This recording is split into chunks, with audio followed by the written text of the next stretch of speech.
letting people in one by one, but we always start right on time. So Naomi, right, okay. 3, 2, 1. Good afternoon and welcome to yet another extremely topical and extremely timely EMET webinar. On June 11th of this year, Secretary of State Tony Blinken, while testifying before both the House and the Senate Appropriations Committees regarding the State Department's budgets for fiscal year 2022, stated, quote, "We are determined that UNRWA pursue very necessary reforms in terms of some of the abuses of the systems that have been taking place in the past. In particular, the challenge that we've seen is in disseminating its educational products. So we're focused on that." Secretary Blinken continued that he would be looking very carefully at the mechanisms that UNRWA stated it has in place in order to address problematic educational materials that were discovered by a January 2021 review by Dr. Marcus Sheff and the Institute for Monitoring Peace and Cultural Tolerance on School Education, IMPACT-SE. We're honored to have with us today Dr. Marcus Sheff to discuss his findings. I know that you've been working on this for over 25 years, and your last review took over 6 months for the Palestinian textbooks. Marcus, please tell us some of your findings. Well, thank you, Sarah, and the great team at EMET. A pleasure to be here with you from Maccabim in Israel. I have to say, right from the get-go, I am not a PhD. We do have wonderful PhDs in our organization, smarter than me. I am not one of them. So listen, the first thing I want to say before we get into UNRWA itself is, first of all, a little bit about textbooks. Secondly, to give you an idea of what is going on in the region, because, everything is interconnected in the Middle East, clearly in relation to this subject. So, firstly, I think we all know that textbooks are uniquely authoritative. What does that mean? They convey the political and social values that society wants to impart to the next generation. That is as true in the United States as it is in the Middle East. But this is particularly important in the Middle East because outside of Israel, you tend to get one book for one subject for one grade. So textbooks equal curricula. And textbooks can, of course, be this powerful barrier against acting out violence, right? But they can also be, as we so well know, a blueprint for radicalization. And that is so true here in the Middle East. So since 1997, so that's, coming on to 25 years now, IMPACT-SE has been examining textbooks in what we call the MENA, Middle East and North Africa region, through internationally derived standards of peace and tolerance, respect for the other, individual other, gender equality, that there should be no hate, peacemaking as the way to resolve conflict, economic prosperity, and historical accuracy. And, first of all, let me tell you some good news, because good news is always good. And that is that our research shows real improvements across the MENA region. Start with the UAE, the United Arab Emirates. They teach a moral education course, which is remarkable. It contains wasatiyah, the idea of a middle way of tolerance, respect, and peacemaking. It was entirely changed by Mohammed Ben Ziyad in 2016, and we can really see the results. We are doing a full review of that curriculum, and we will have more information. But I will say, while the UAE is the best example of really tackling this subject and making a real difference to change, there has been change in other places. In Jordan, King Abdullah II reformed that curriculum in Jordan in 2014, and he produced a much more inclusive, tolerant set of books in relation to the way they talk about Islam, Judaism, Christianity, absolutely much more tolerant. Clearly, there are anti-Israel expressions in that curriculum which need to go, but we are seeing change. Tunisia is a forerunner. And for many years, actually, its textbooks have educated about the importance of negotiations, about peace and respect for the other. I will touch on Saudi Arabia because it is so important. And I'll give you the bottom line, and that is that they made great improvements in 2020. Now, this followed a report which we did in 2019. We had done reports in 2003, 2008, but in 2019, our report was taken by the Saudis, and we showed dozens of examples which were offensive. The Saudis said, we can deal with this, we can make changes, and they did. And so the hate and incitement, anti-Semitic and anti-Israel material has been vastly moderated. Again, it's not perfect. A lot of anti-Israel material remains, but the anti-Semitism, the jihad is very much removed. So I just want to interrupt for those who joined us later, and I noticed people are still coming in. That is in Saudi Arabia, because I'm sorry. Absolutely. Okay. All right. Absolutely. And so, you know, just briefly, I will say, you know, Israeli textbooks, they absolutely meet those international standards in promoting peacemaking, war being the worst possible option. They depict, you know, Palestinian history and narrative. You know, there are Haredi or ultra-Orthodox books that do need modernizing, but those are also pacifist in nature and do not incite. Now, no one here is going to be surprised that Iranian textbooks demonize Jews, that they glorify terror, that Syrian textbooks are violently anti-Israel. And I'll just add one more, and that's Qatar. And despite the US influence in Qatar, anti-Semitism is unfortunately central to the Qatari curriculum. So we do want to see change there, and we are hoping that that will happen. So having given, if you like, a big picture, let's talk about UNRWA. And I need to spell out, in relation to UNRWA, there are two issues. Number one, UNRWA teaches the school curriculum, the textbooks of the Palestinian Authority. Number two, it produced its own educational materials, as you said, Sarah, this last year.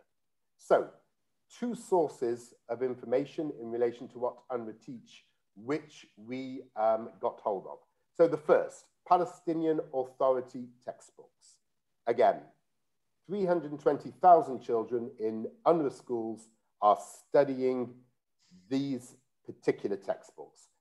The Palestinian Authority textbooks were totally revised in 2016. You would think that they would be improved, right?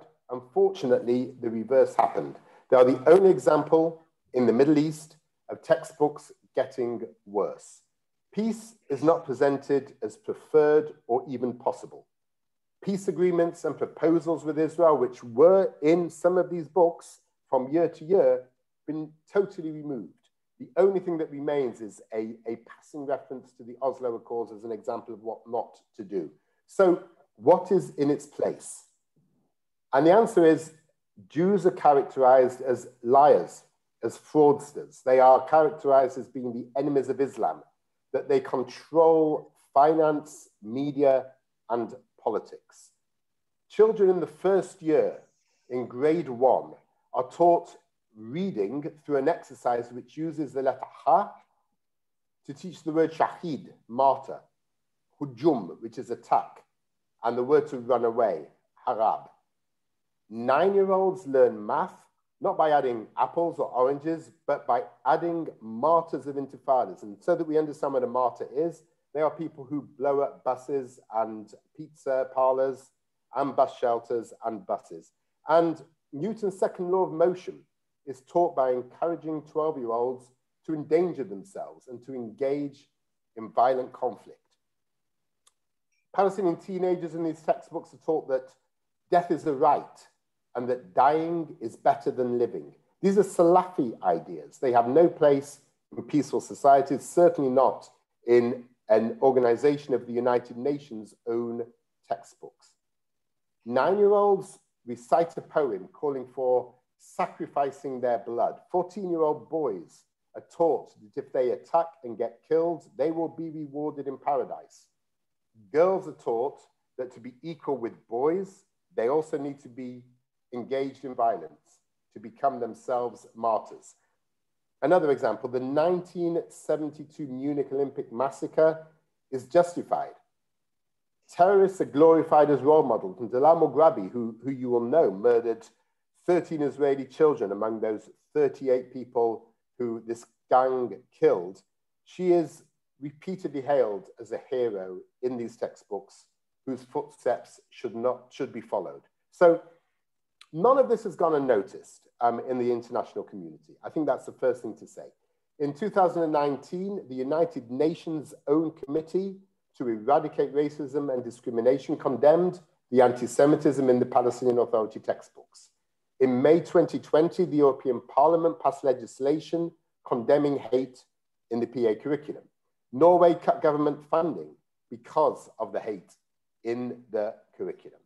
And so I want to go to the second thing, which is UNRWA's own material, which they wrote in 2020, and which, Sarah, as you say, we did review.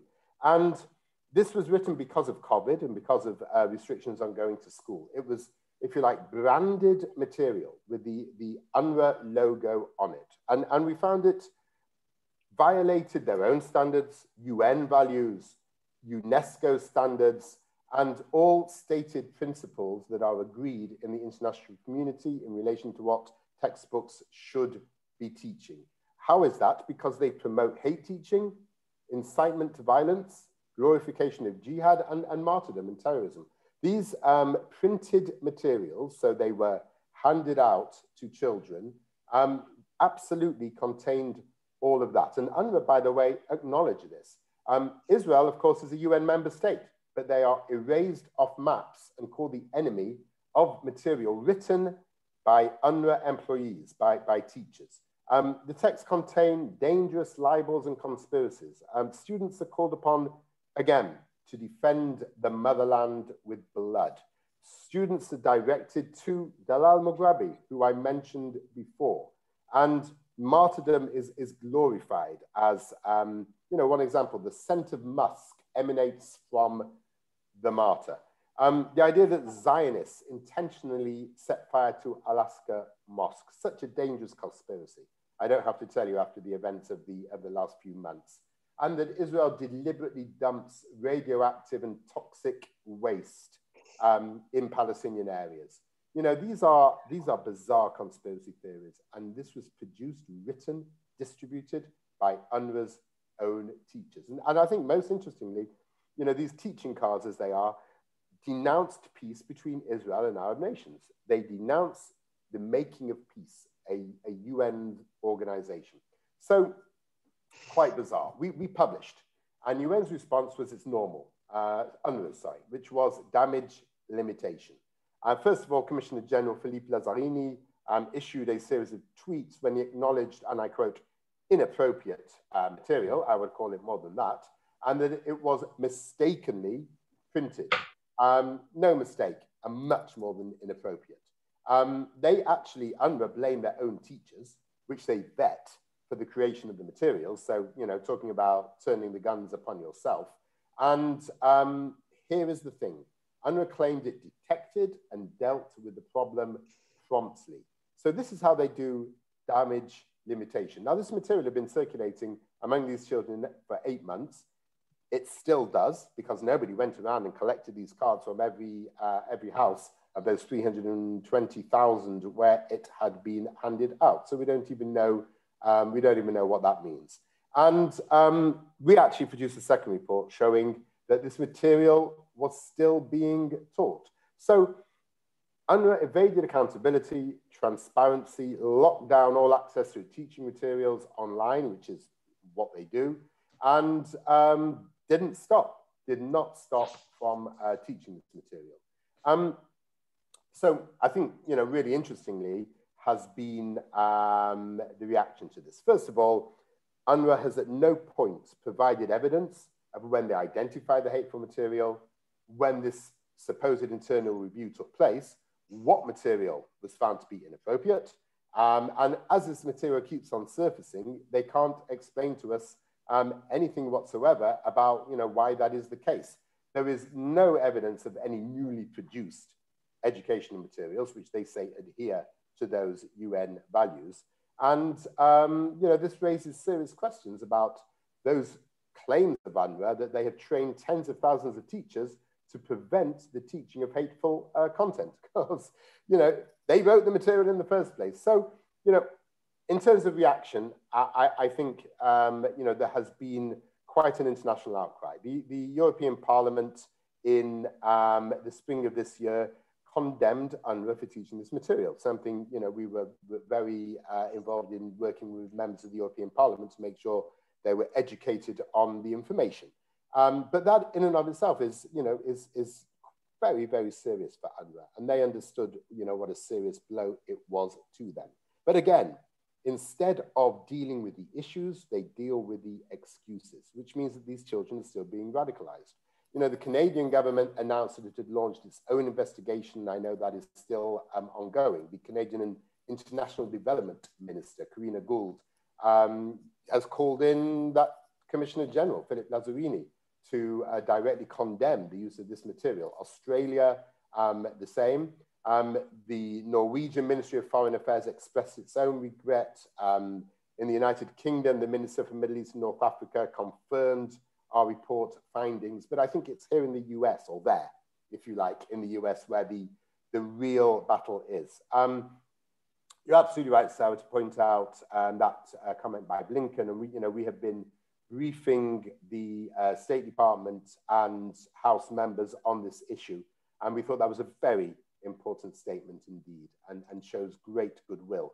But this from yesterday, I think, is really significant, and that is the House Appropriations Committee is set, we understand, to include language in the Appropriations Bill, which absolutely says what it expects from UNRWA.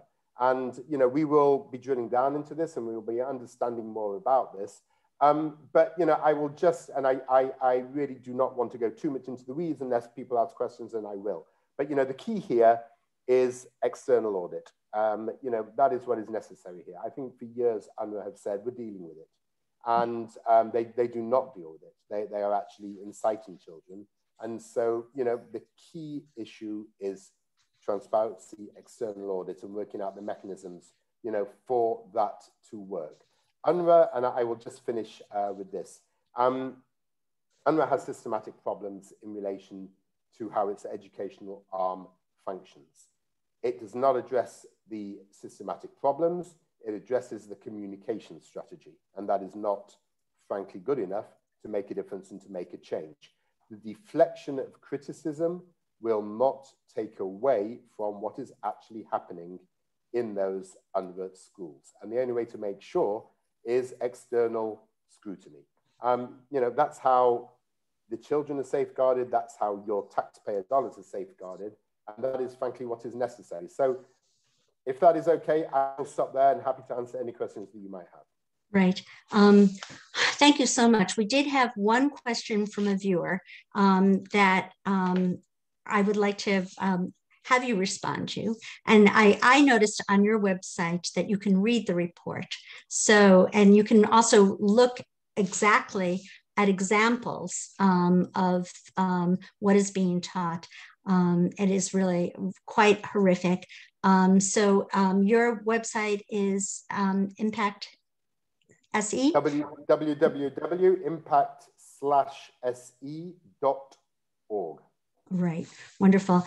And before we introduce Benjamin Whale, our wonderful director of our program for Israel's national security, who will read some of the questions that have come in, I just want to make mention of an excellent letter, and I think because of your briefing of April 23rd, 2021, to Secretary of State Tony Blinken, expressing their, quote, grave concerns about the administration's decision to resume U.S. assistance to UNRWA. They are asking for $235 million to go directly to UNRWA to rebuild Gaza as a result of the war.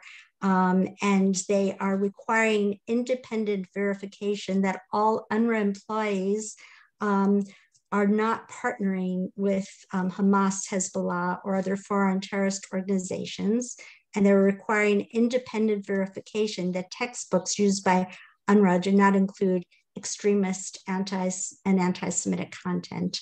And this was signed by 21 US senators.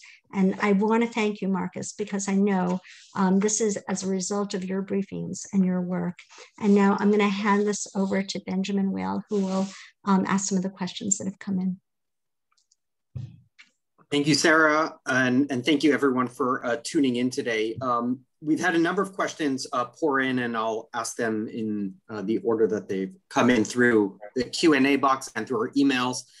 And the first question is, how are the textbooks in the 4 countries that join the Abraham Accords? You touched that briefly, but is there, can you expand maybe on the UAE and the other countries, particularly in Morocco and Sudan? So really great question. And the answer is too early to tell. And that is because it is a long and exhaustive process to review all of these textbooks. The way we do it is we go book by book, line by line, and that is, a long process. But we are committed to reviewing all of the textbooks of all of those nations, because the chance of peace taking, the chance of young people in countries understanding the rewards for peace comes from the textbooks. And so it is absolutely vital. Now, you're right, Benjamin, I did touch on the UAE. I think we can be guardedly optimistic about what we expect to find there, just from that moral education curriculum, which we reviewed, which was remarkable. And that is on our website. And please do take a look at our review of that particular, what they call, well, it is a curriculum. But we will be reviewing all of those UAE books.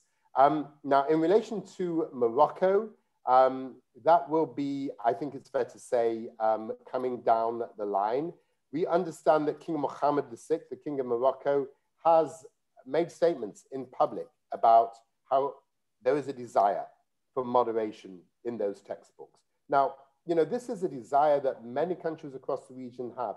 And it's not, necessarily because, there is this feeling that they need to take out the material which, as Jews, we can find particularly offensive. It is because it radicalizes their own children. It is actually, the canary in the coal mine theory. If you are teaching children to be anti-Semitic, you're also generally radicalizing them.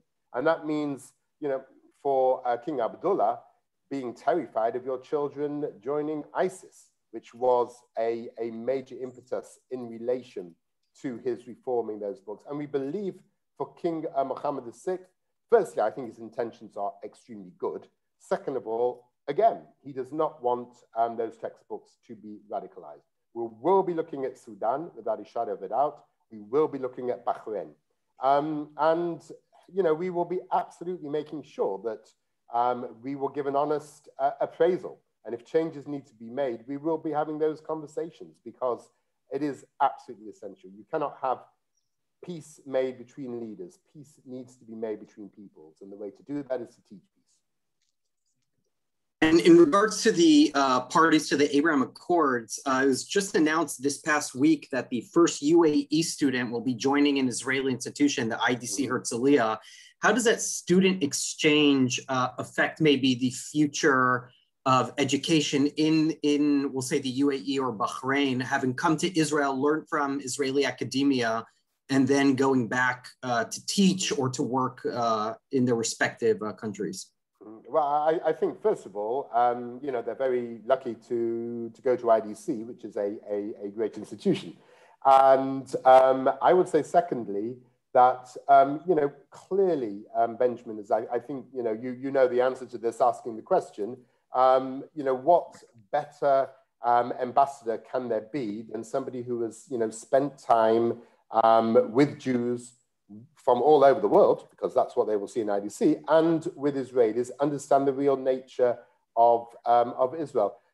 Israel is not a perfect place. No place is. It's a human place, it's a real place, but it is quite a wonderful, warm, remarkable, embracing place. And I think being able to experience that and juxtapose that, if you will, against the hate about Israel that is taught, so not in the UAE anymore, because, as I said, Mohammed Ben Ziyad changed those textbooks in 2016.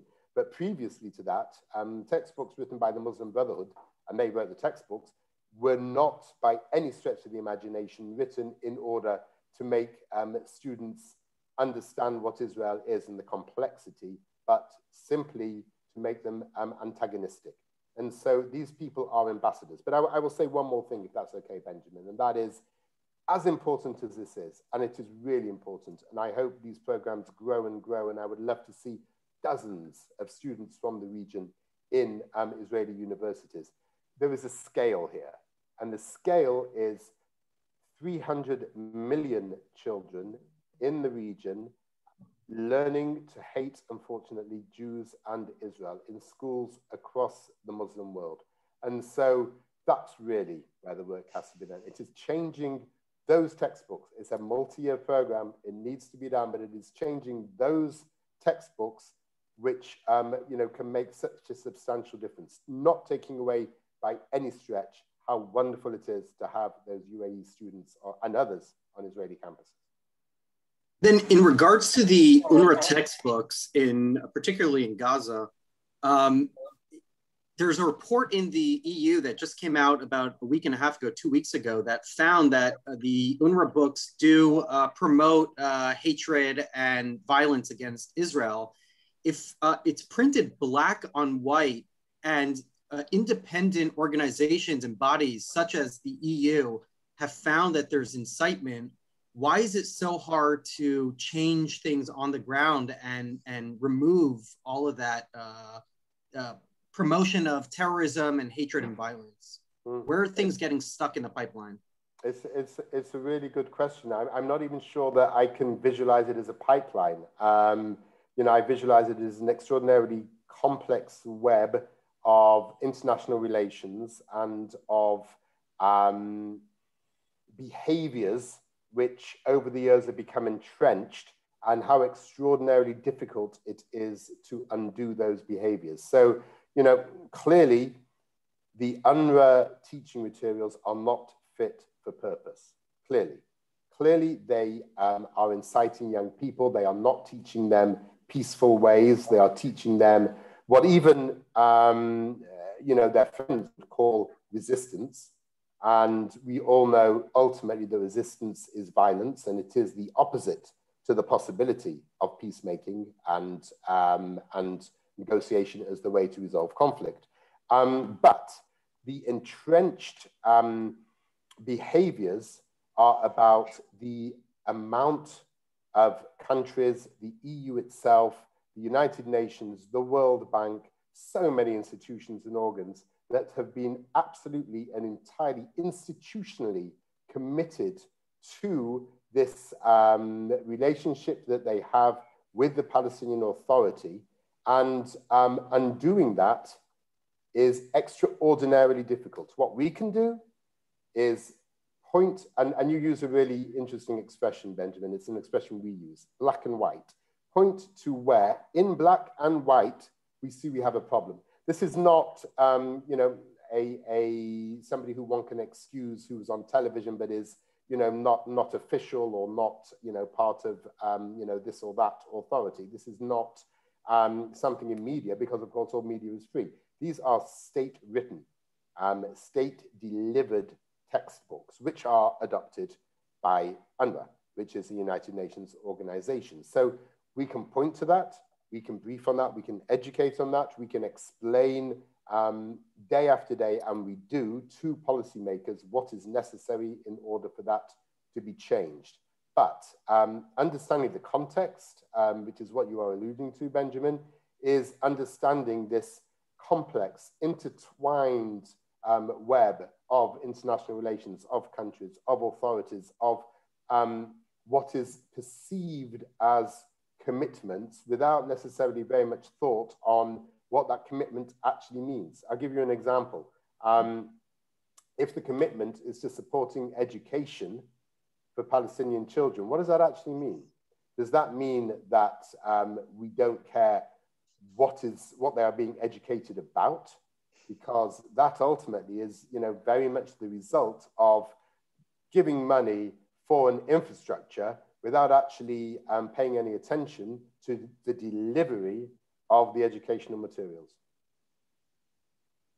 Thank you. And regarding the UNRWA materials, how can we, the public, get copies of these UNRWA stamp printed materials, especially in English if possible, to actually prove that these methods of radicalism, even if it's only in Arabic, the person who submitted the question is interested in knowing where they can obtain this?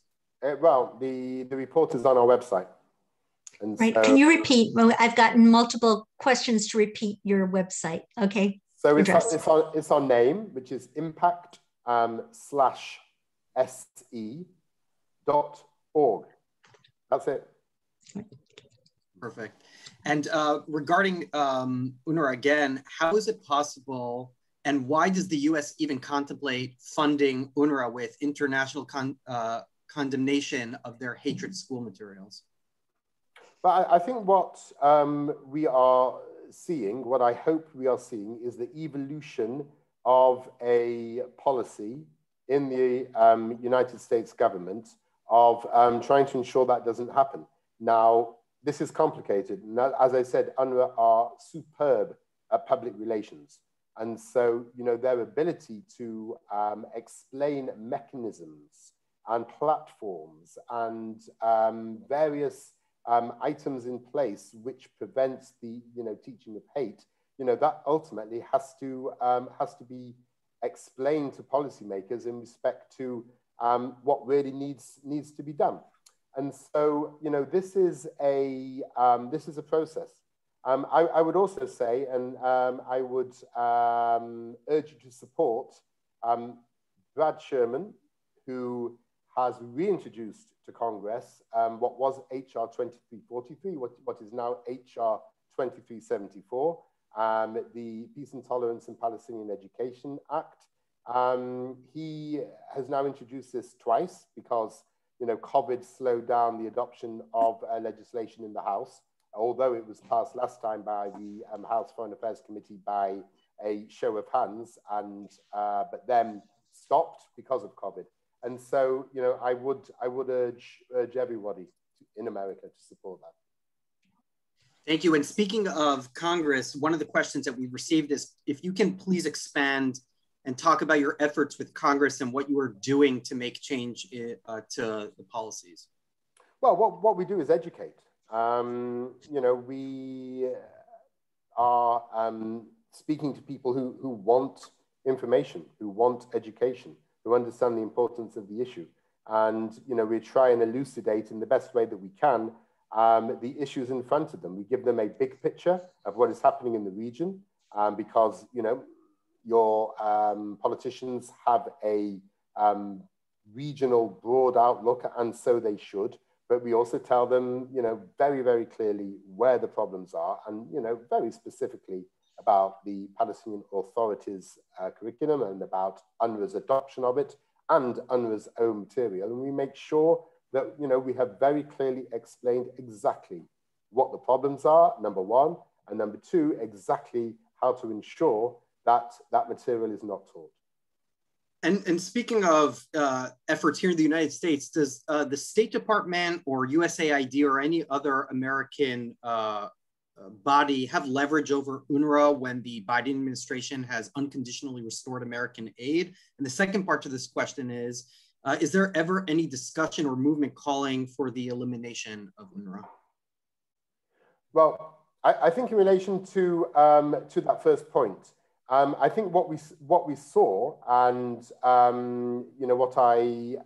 what I mentioned to you, the House Appropriations Committee, which is set to include in its report what it expects of UNRWA, I think that is conditionality, and so I think that is very important indeed and needs to be supported. In relation to UNRWA's existence. And, I think there are many people who have spoken about this, who write about it, who talk about it, and who make, really good points in relation to how UNRWA came into being and why UNRWA is in being now. And I believe, they have spoken to your audience, and I wouldn't presume to be better informed than they are on that subject. Thank you. And also, once we actually reform the educational materials, how do we train these teachers to actually teach the reformed material and not their personal bias? And will anti-Semitism still be taught orally? This is such a good question. I would preface it by saying there is still a difference between how teaching happens in the Middle East and how it happens, let's say, in the US or in Israel for that matter. Teachers have a lot less leeway, and there is, if you like, much stricter control. As I said, one textbook, 80 pages, so it's about that thick. It's more like a big magazine, and one textbook, one grade, one subject. So it is, they are very direct in that sense. Nobody is writing their own curriculum. It's just not happening. Or choosing others in either UNRWA schools or in the Palestinian Authority's schools. Some of those private schools, that is the case, especially connected to churches and the French government, etc. But very, very few and far between. So teachers have less leeway, but hey, we've all been in classrooms, right? Teachers are teachers, and I think this is part of the bigger process. Ultimately, yes. Those, UNRWA say their teachers are trained in order to, to filter out the hate.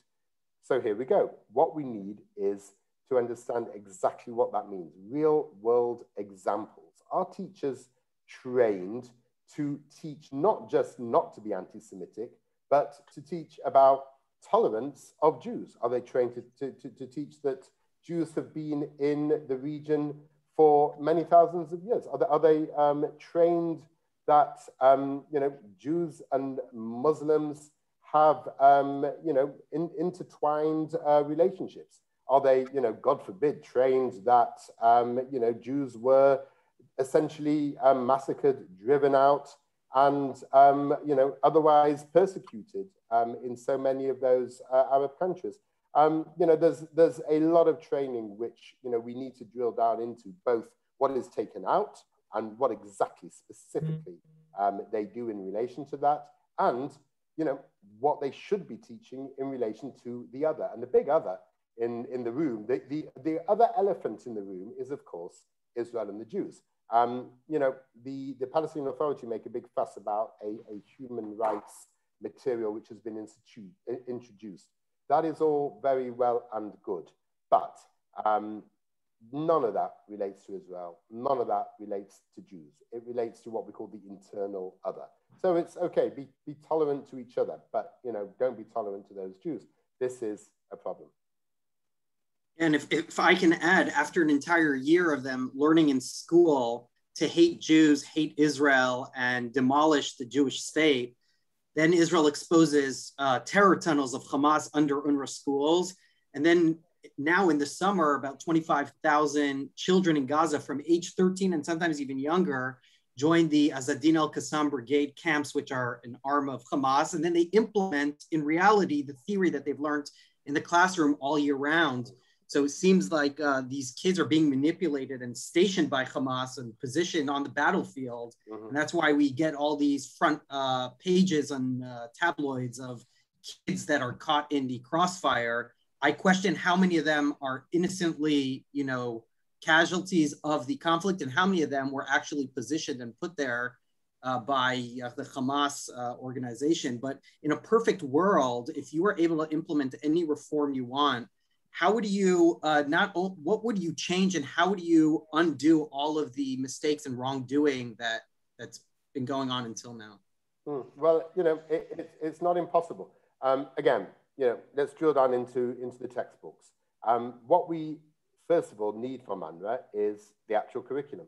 And I know that sounds so simple, but you'll be astonished at the lengths UNRWA goes to not to do this very simple thing, which is show us the textbooks. There are probably, UNRWA teaches to grade 9 with a few grade 10 schools. So there's probably something like 180 books. But again, when I say books, I'm talking about, a magazine. We have them on 3 shelves in our office. So they are quite available, and they're not nuclear code secrets. They are on the desks of hundreds of thousands of children. No big secrets. They need to be externally audited.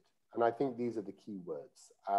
They need to be presented to external auditors to look at page by page. And again, this isn't rocket science. We've been doing this for 25 years.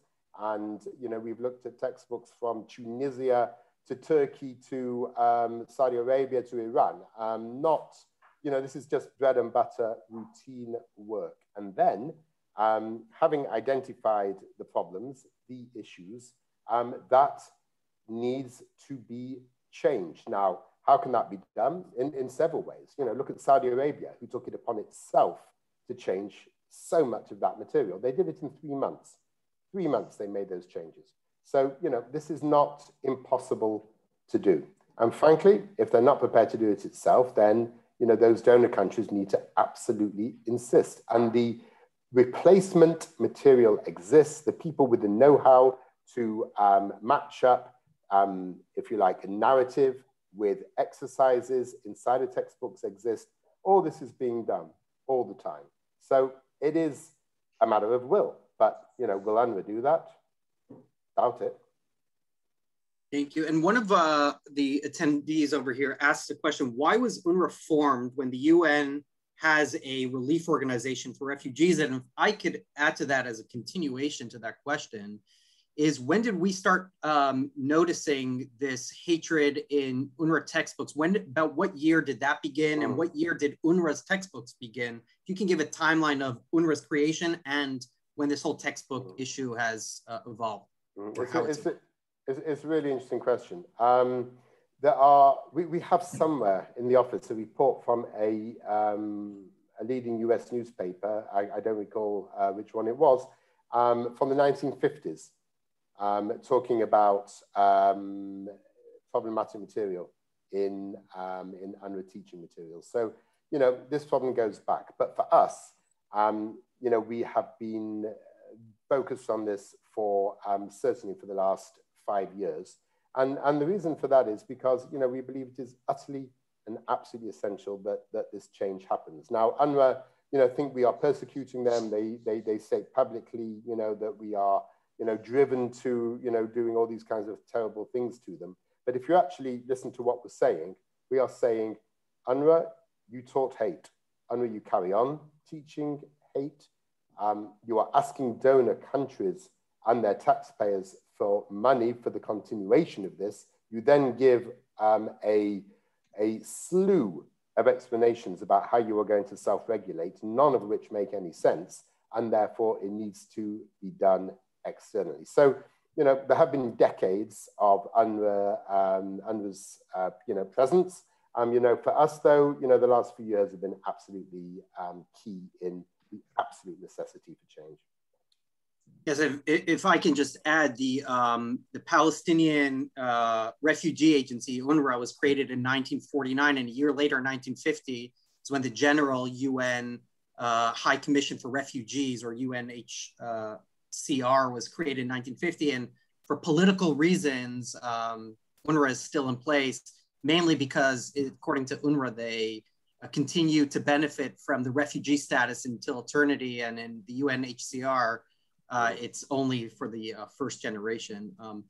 But much of this hate towards Jews and Israel is now in the US as well. And the influx of educated Muslims, quotations are in the question, are making sure this hate is now in our American educational system. What can be done to stop this?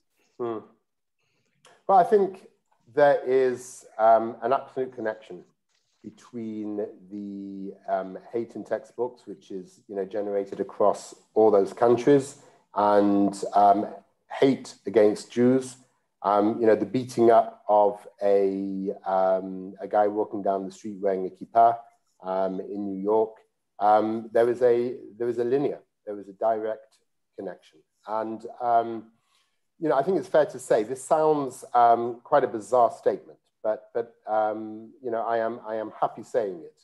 The single biggest generator of anti-Semitism in the world today is in textbooks in the Muslim world. And that has just absolutely become part of the firmament of education in those countries.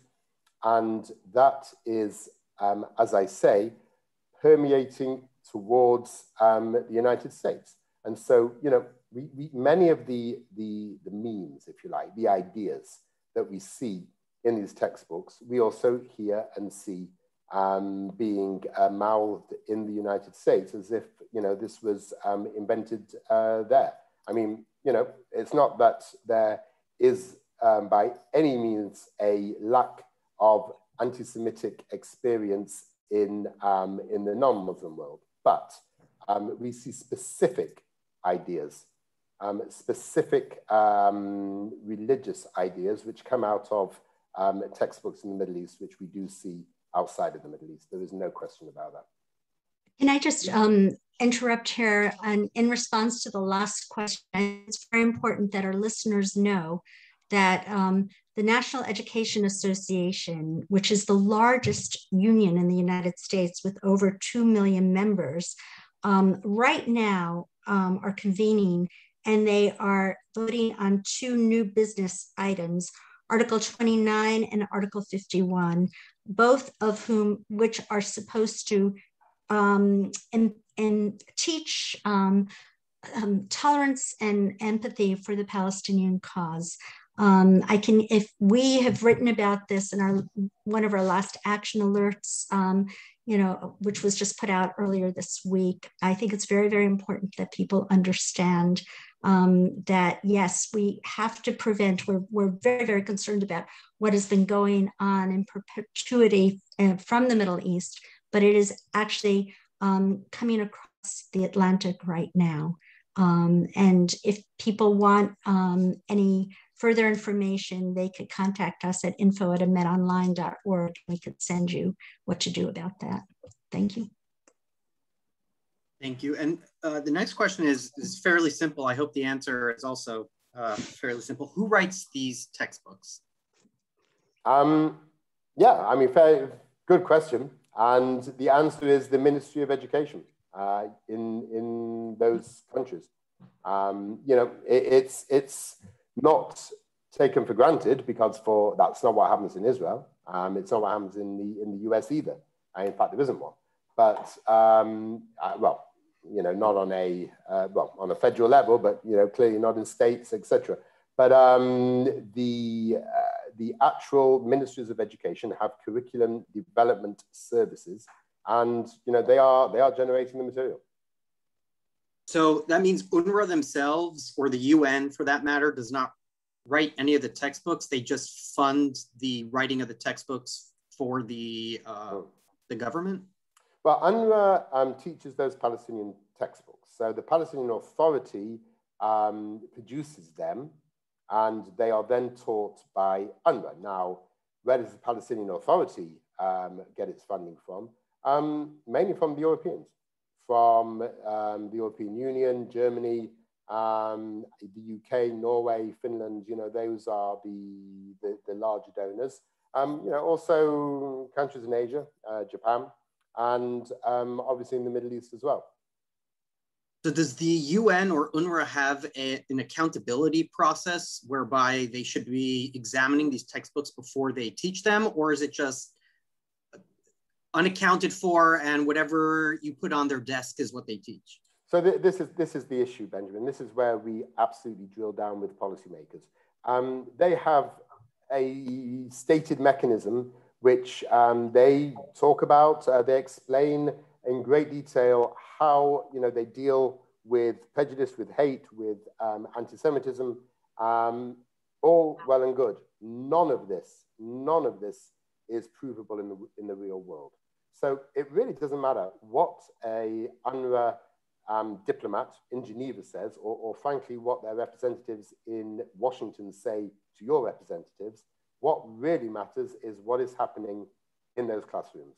And we know, and they admit, that what is happening in those classrooms is that they are not changing the textbooks. They say themselves, they write on their own website that they do not have the authority, if you like, to change the textbooks, because they teach the textbooks to what they call the host nation. And so it is a mystery to all of us how they square this circle. How on one hand they say we have all these mechanisms, on the other hand they say we can't change the textbooks. And again, I come back to this simple idea: external audit. Show us these 170, 180 textbooks. Let us go through them. Let us work out exactly what it is you are teaching. It can't be complicated. Again, I'm sorry, I just want to say, speaking of external audit, on March 29th of this year, the General Accounting Office had done an external audit of the UNRWA textbooks, and they had absolutely recommended that no more taxpayers' dollars go in until there's a complete rehaul of these textbooks, and that's our own government agency. Absolutely, and that was held, I'm sure you also know, Sarah, that the GA report was held in a locked secret box somewhere, and you know, people demanded that it would be opened, and you know, in the end, you know, I hope we had a part to play, but you know, all credit goes to Mr. Zeldin, to Lee Zeldin, and his office, who really made that happen at the end of the day. Yes. And do we see similar scenarios in other regions of the world in which the UN operates, where there's this textbook problem and inciting towards hate of one people's or another? Well, I mean, you know, as you said, you know, Benjamin, very clearly, UNRWA is unique, right? You can be a fourth generation UNRWA refugee, you know, and the pool can grow from hundreds of thousands, and did, to, you know, this ostensible number of I don't know how many million. That is not true in the rest of UNHCR places, where, you know, people tend to get moved on pretty quickly. You know, take Syrian refugees. They, you know, end up with being looked after by UNHCR in, you know, Greek island in Lesbos, and then they're moved on to, you know, Greece or whatever. Then they get a Greek education. And so, you know, I think that, and you alluded to this, Benjamin, quite rightly, this is the big difference. You know, for UNHCR, refugees, and you know, the idea of refugees is something which one, you know, has to deal with as an immediacy, with an urgency, but ultimately, you know, there is a movement of people towards, you know, being, you know, settled or returning from where they came, or you know, all kinds of possibilities. But there is not the permanence, and you know, this permanence, the 71 2-year permanence, is something absolutely unique. So really can't compare to Syrian, Darfuri, or any other refugees. Speaking of movements, have there been any movements by moderates in the Palestinian Authority, in Jordan, in Egypt, to moderate the anti-Israel or anti-Semitic content in their respective textbooks? So, I mean, separate all of those. Jordan, again, yes, and it came from King Abdullah II, who, you know, without going into too much of the boring background, but, you know, in 2004, there was something called the Amman Letter, and he, you know, he stated how dangerous radicalized textbooks are, written by the Muslim Brotherhood, because they all are in the region. And, you know, 10 years later, he made those changes. And this was, by the way, there were demonstrations outside the palace in Amman. And, you know, the Muslim Brotherhood was setting fire to tires on Friday, because that's how literally incendiary the issue of moderating the textbooks were. But he went and did it. Syria is a completely different story. You know, the Syrian curriculum is just bizarre. It's the last Ba'athist curriculum. It, you know, anti-Semitic clearly, but, you know, talks about a pan-Arab state, which, you know, includes the whole of the Levant. Written during the Civil War, barely talks about its own civil war. Really the most odd curriculum that one can imagine. And no, there is, you know, civil movement towards reform of that curriculum, and one wouldn't even know where to start with it. Now, the Palestinian curriculum, the Palestinian Authority is autocratic. It's as simple as that. And I'm not talking about Gaza. I'm talking about the Palestinian Authority. If you are an opponent of the Palestinian Authority and a vocal one, you can be beaten to death. Happened 2 days ago. And, people need to be careful about what it is they oppose. Now, there are areas where, one can, if you like, allowed areas of disagreement. So for instance, Palestinian women didn't like the portrayal of women as witches in the Palestinian curriculum, and they said this is not on, and the Palestinian Authority changed it. But to change, what the Palestinians, talk about as the national narrative, the national identity, which is actually, this radical idea of one state, Palestine, from the river to the sea, which will be gained through jihad or through rebat, this guerrilla warfare, if you like, and where, Israel is completely destroyed and wiped out, that is, frankly, not to be questioned in relation to what is taught to children. And I think we have time for one more question. And why don't donor countries take much interest in scrutinizing the textbooks? Well, I think they are.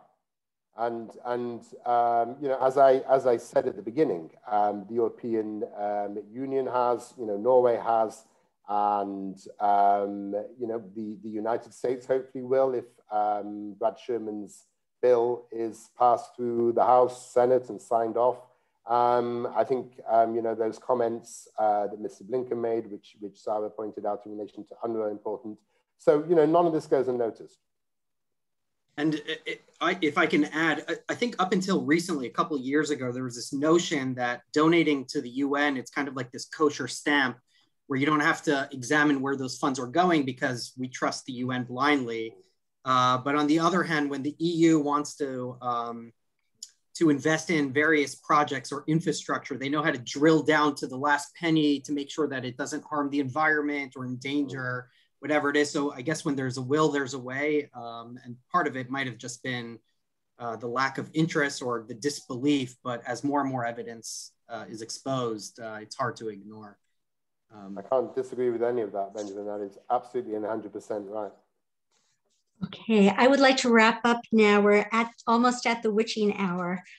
First of all, I want to thank Marcus Sheff and his phenomenal work, over 25 years of work, profoundly for your contribution. And you're shedding sunlight on this issue and informing our policymakers, which we constantly rely on here at EMET. And people should go to your website. It's impact.se. /se.org to read the report for themselves. There are pictures. It's absolutely horrifying. I also would like to say that right now, Benjamin just wrote a phenomenal letter to the staffers that we deal with on Capitol Hill, talking about what's going on in the Izzeddin Qasim military training camps. And just earlier this week, on June 28th, Secretary of the UN, Antonio Guterres, had issued a report talking about the horrific use of children in armed conflict. So I think all of this is coming together at a very important time. As so many people have heard me say over and over again, certainly my staff, my favorite quote from President John F. Kennedy, that peace doesn't just exist in signed documents and charters alone, but in the hearts and minds of the people. And certainly the textbooks and textbook reform is one way to get to the hearts and minds of the people. So we thank you. If anybody is so inclined, please go to impact.se and make a contribution and to their wonderful work. And of course, as you know, all of this costs us a great deal of money at EMET as well. And if you'd like to go to our website and contribute to EMET as well at emetonline.org, we greatly appreciate it. Tune in next week. Seth Franzman, who is a phenomenal writer, has just written a book on drone warfare, and we're going to look at the ethics of drone warfare, how it's changing the shape of the battlefield, particularly in the Middle East. Anyway, and thank you again, Marcus, for all your excellent work. Thank you. Real pleasure. Have a good day, guys. Okay, be well. Bye-bye.